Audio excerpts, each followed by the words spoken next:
Illustration 7. Journalize the following transactions in the books of Sania Electronics, Pune. Page number 75, problem number 7. Journalize the following transactions in the books of Sania Electronics, Pune. Debit balance on 1st April 2019. Cash at bank rupees 50,000. Sundry debtors rupees 15,000. Stock rupees 35,000. Plant and machinery rupees 1 lakh. These are the debit balance. Now credit balances on 1st April 2019. Sundry creditors, creditor Varsha rupees 10,000, bank loan rupees 40,000. हे तुम्हाला स्टार्टिंगला दिलेलं आहे. जे last इयरचा balance होता closing, तो इथे तुम्हाला ओपनिंग बॅलन्स दिलेला आहे.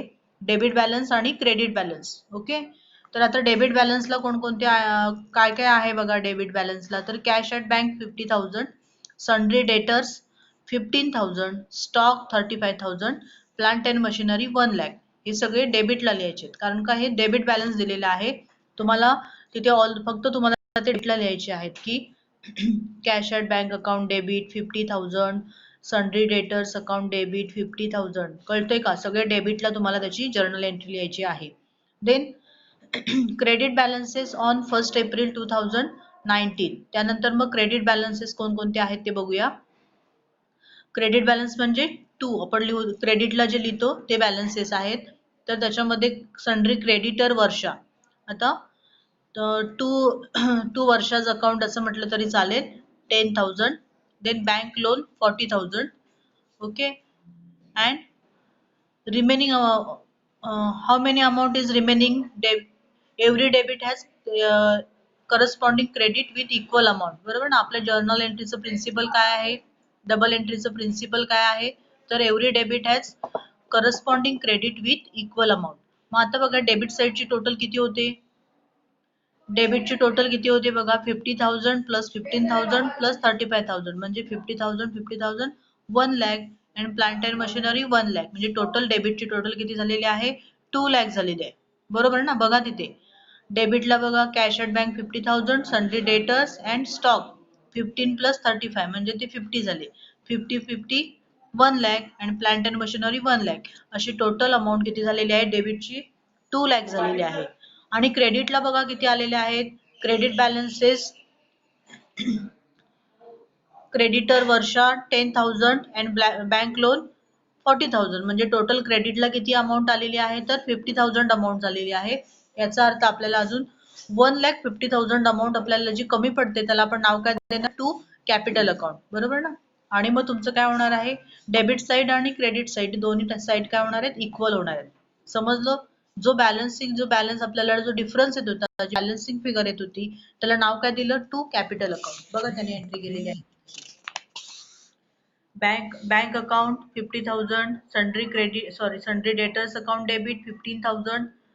पेज नंबर 76 वरती जर्नल एंट्री बघा. Stock account debit 35,000, plant machinery account debit 1 lakh. आणि क्रेडिटला काय आहे? 2 Varsha's account 10,000, to bank loan account 40,000 and to capital account 1,50,000. समजलं? आता आपले डेबिट आणि क्रेडिट दोन्ही साईडची अमाऊंट सेम झालेली आहे. Being balances brought forwarded from the previous year. हे काय झालं? त्याचं नरेशन झालं की बॅलन्स जे होते प्रिव्हियस इयरचे म्हणजे लास्ट इयरचे जे बॅलन्सेस होते ते आपण काय केलेले आहेत? ब्रॉड फॉरवर्ड केलेले आहेत.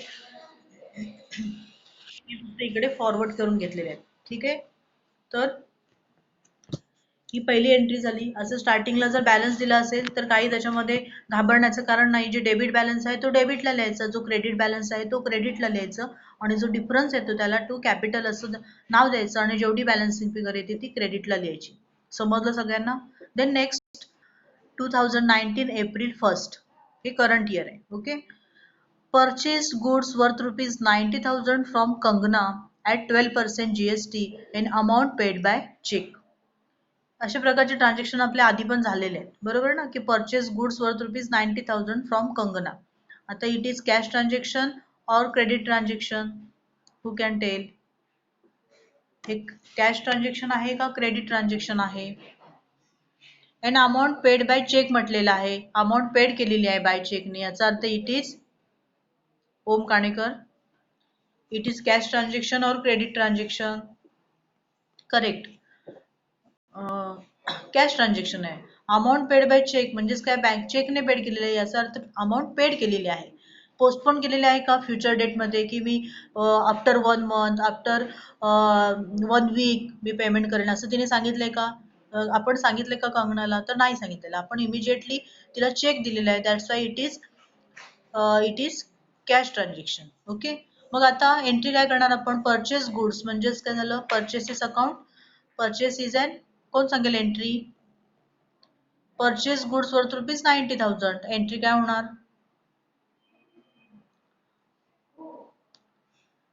परचेस इज अन एक्सपेन्स, बरोबर ना? म्हणून परचेसेस अकाउंट डेबिट. आणि सेल्स किंवा परचेस किंवा जे प्रोडक्ट असेल त्याला अटॅचच जीएसटीची अमाऊंट येत असते. म्हणून to sorry input CGST, input SGST. हा बोल ना. तर ज्याला येत असेल ना तर पटकन सांगायचं, म्हणजे कसं होतं, माझा तेवढा वेळ आहे ना तो वेस्ट. हा. आणि हा. ओके.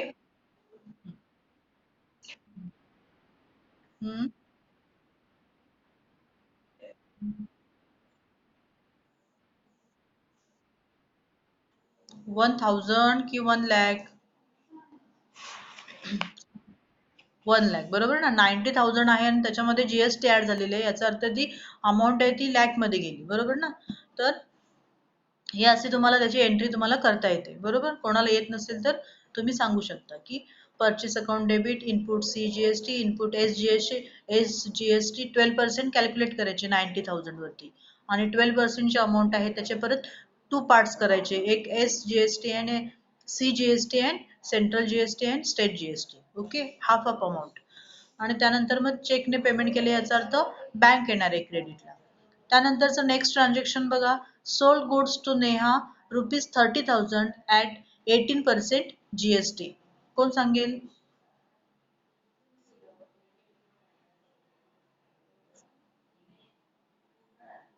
आन्सर कोण सांगेल? आदिती सागवेकर. हॅलो आदिती बोल.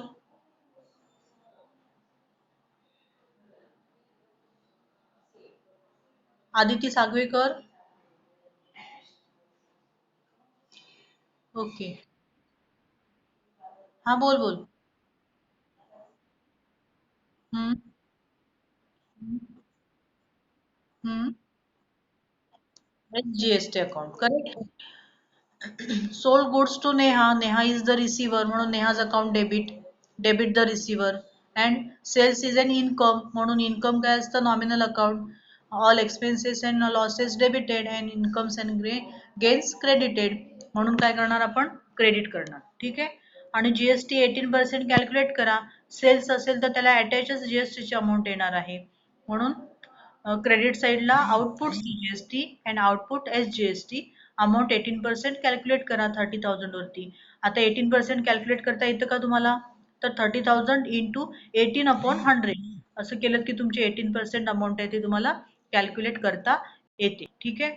त्यानंतर तुमची महत्वाची एक गोष्ट आठवली म्हणून सांगते.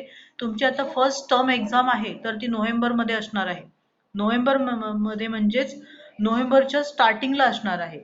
आय थिंक 3rd पासून तुमची एक्झाम सुरू होणार आहे. मग त्यासाठी तुम्हाला सब्जेक्टिव्ह पेपर सॉल्व्ह करायचे आहेत. मग अशा वेळेला तिथे तुम्हाला जर्नल एंट्रीचा प्रॉब्लेम दिला जाईल, त्याचे ट्रान्झॅक्शन्स दिले जातील, त्याच्यावरून तुम्हाला जर्नल एंट्री काय करायची आहे? प्रिपेअर करायची आहे. ठीक आहे. त्यानंतर बघा next transaction. 10 sold goods to Sanjay of ₹50,000 at 28% GST and payment received by cheque. Sold goods to Sanjay of ₹50,000 at 20% GST and payment received by check. It is payment received झालेलं आहे. That's why it is cash transaction. कोण सांगेल entry? Sold goods to Sanjay.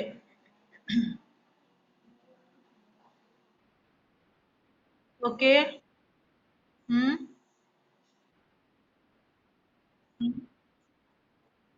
Correct. आता जीएसटीची amount काय करायची तुम्ही calculate करा. हा, मी आता तुम्हाला फक्त एंट्रीज सांगते. जीएसटीची अमाऊंट आहे ती तुम्हाला तिथे प्रॉब्लेम सॉल्व्ह केलेला आहेच, तरी सुद्धा तुम्हाला कॅल्क्युलेट करून तुम्ही बघू शकता.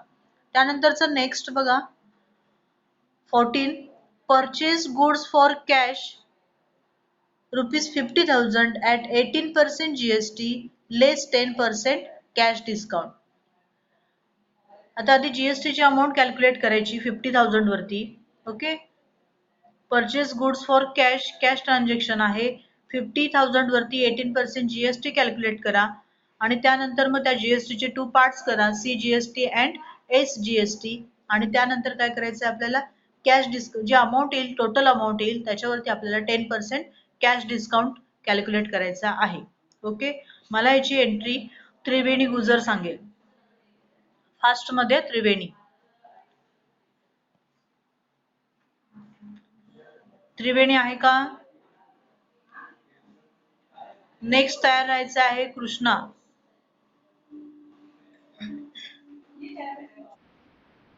हा सांग.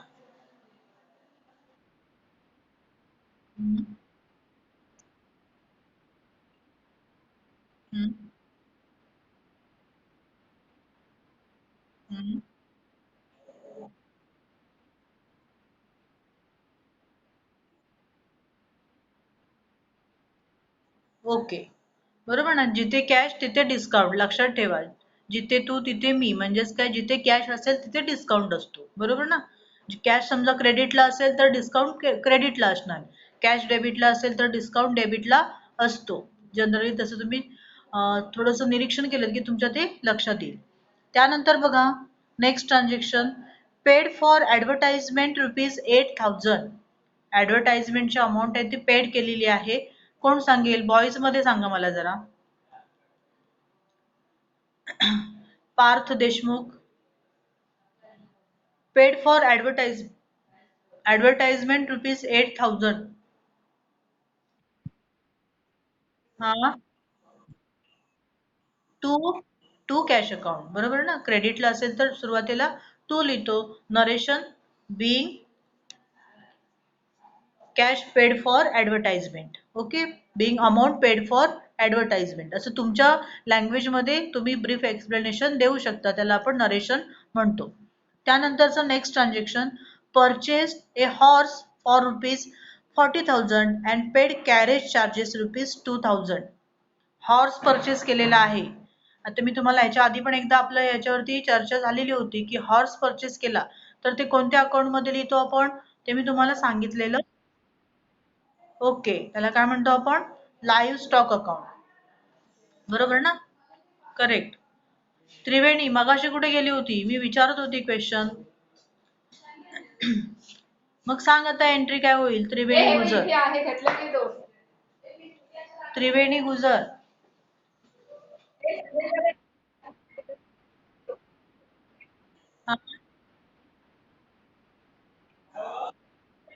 42,000 का घेतले? 4,000 आणि 2,000 सेपरेट आहेत ना, मग एकत्र का घेतले? Who can tell? 40,000 and 2,000 are the amount is given separated. Then why?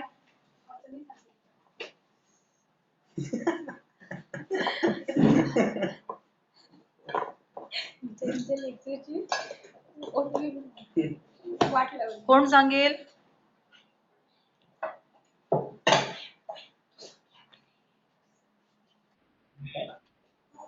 पायल आहे का? पायल घोसाळकर.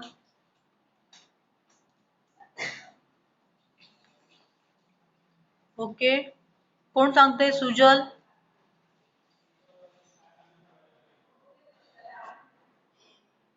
हा बोला. एकत्र का घेतलीत? कॅरेज आणि horse purchase a horse for ₹40,000 and carriage charges ₹2,000. कोणाला सांगता येते का? पायल आहे का? साक्षी सांग. साक्षी गवळी. नाही सांगता येत? अरे तुम्ही एखादा फ्रीज परचेस केला, टीव्ही परचेस केलात तर त्याचं ट्रान्सपोर्टेशन पे करता, मग ते टीव्हीच्या कॉस्ट मध्ये ऍड होतं ना, की त्याचं सेपरेट आपण टीव्हीची कॉस्ट सांगत असताना आपल्याला ते ट्रान्सपोर्टेशन असेल ते आपण ऍड करून सांगत असतो, किंवा तुम्ही जेव्हा तिथे बिल पे करता, जिथे तुम्ही इलेक्ट्रॉनिकच्या शॉपमध्ये ते टीव्ही घेता, तर त्यांनी ट्रान्सपोर्टेशनची कॉस्ट आहे ती ऍड करून मग तुम्हाला ते बिल दिलेलं असतं. म्हणजेच काय होतं की त्या ऍक्च्युअल जी अमाऊंट आहे तर त्याच्यामध्ये ते चार्जेस काय करावे लागतात, ऍड करून आपण सांगतो की मला हा टीव्ही 20,000 ला घेतला, 24,000 ला परचेस केला. तर त्या पद्धतीने परचेस हॉर्स फॉर ₹40,000 आणि त्याचे कॅरेज चार्जेस, त्याला आणण्याचे चार्जेस आहेत, ट्रान्सपोर्टेशन ते किती दिलेले आहे 2,000. म्हणजे टोटल किती कॉस्ट झाली त्या हॉर्सची 42,000. परचेस हॉर्स, हॉर्स परचेस केला याचा अर्थ हॉर्स अकाउंट लिहायचं नाही. तुम्हाला आता ऑनलाईन टेस्ट मध्ये हा क्वेश्चन मी विचारला होता, बरोबर ना. तर तेव्हा बऱ्याचशा जणांनी हॉर्स अकाउंट लिहिलं, परचेस अकाउंट लिहिलं. तर हॉर्स किंवा एखादा प्राणी घेतला असेल बिझनेससाठी तर तेव्हा ते लाईव्ह स्टॉक अकाउंट म्हणून त्याचे अकाउंटिंग करायचं असतं. आणि त्यामुळे आपण काय लिहिणार, live stock account debit to cash account, cash goes out. Then next, paid for printing and stationery ₹11,000. Harsh Harsh Dere सांग. Paid for printing and stationery ₹11,000. Harsh. Paid याचा अर्थ cash paid for printing and stationery, याचा अर्थ काय झालेला आहे, cash goes out and printing and stationery is expenses, म्हणून printing and stationery account debit to cash account. Okay.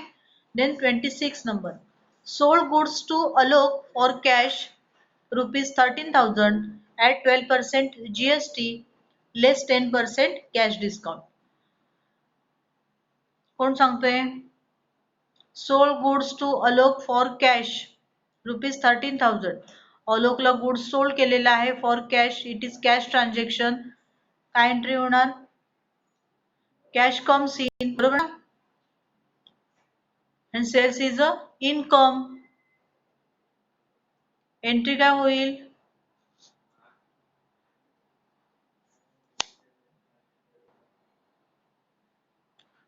Padole सांगतेस.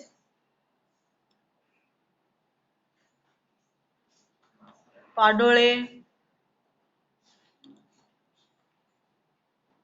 ओम शिंदे,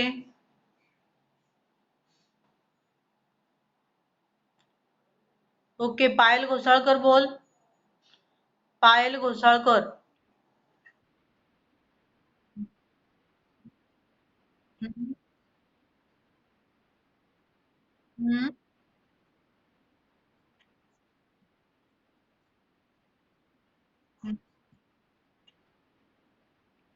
करेक्ट. जिथे कॅश तिथे डिस्काउंट, लक्षात ठेवा, सोपी ट्रिक सांगते. जिथे कॅश तिथे डिस्काउंट आणि जिथे सेल्स किंवा परचेस तिथे जीएसटी ची अमाऊंट अटॅच होऊन येत असते. समजलं, ही सोपी गोष्ट लक्षात ठेवा. त्यानंतर बघा आता 28, received an amount of ₹1,000 from Varsha which was previously written off as bad debts. वर्षाकडून आपल्याला 1,000 अमाऊंट मिळालेली आहे, पण तिला आपण स्टार्टिंगला आपण तिला बॅड डेट्स म्हणून कन्सिडर केली होती. बॅड डेट्सचा अर्थ काय की तेवढी अमाऊंट आपली काय झालेली, बुडाली, किंवा आपली ती आपल्याला मिळणारच नाही असं आपण ते कन्सिडर केलेलं होतं. पण ती अमाऊंट आपल्याला अनफॉर्च्युनेटली काय झालेली आहे, मिळालेली आहे, रिसिव्ड झालेली आहे. मग एंट्री काय होणार, डेट आहे 28. अमाऊंट रिसिव्ड झाली याचा अर्थ कॅश कम्स इन, एवढं तर कळतंय सगळ्यांना. अमाऊंट रिसिव्ड झाली याचा अर्थ कॅश कम्स इन, म्हणून कॅश अकाउंट डेबिट. डोळे झाकून काय लिहायचं, कॅश कम्स इन म्हणून cash account debit. How many, 1,000. And to काय आहे तर बॅड डेट्स रिकवर्ड. बॅड डेट्सचे आपण आपले अमाऊंट आहे ते आपली बुडाली असे आपण जे गृहीत धरलेले होते, आपल्याला ते मिळणारच नाहीत असे आपण गृहीत धरले होते, ते पैसे आपल्याला मिळाले, याचा अर्थ बॅड डेट्स रिकवर्ड, इन्कम आहे आपलं.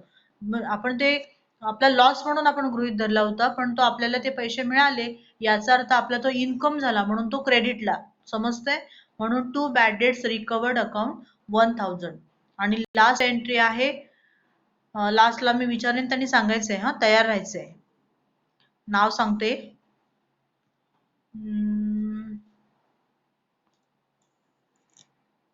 ओके. अभिषेक आमरे. अभिषेकला तर ऐकायला येत असेल माझा आवाज. अभिषेक आमरे तयार राहायचंय, be ready. Goods costing ₹5,000 distributed as free sample. 5,000 अमाऊंटचा गुड्स आहे, तर तो फ्री सॅम्पल म्हणून डिस्ट्रीब्यूट केलेला आहे. आता फ्री सॅम्पल म्हणजे कोणतं अकाउंट घ्यायचं? मला मेसेज केलात तरी चालेल. करेक्ट.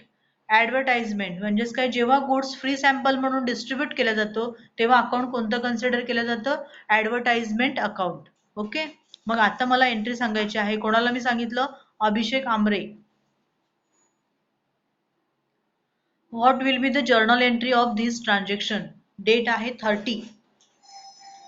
अभिषेकला येत नसेल तर शिवराज कांदेकरने सांगायचं आहे. शिवराज.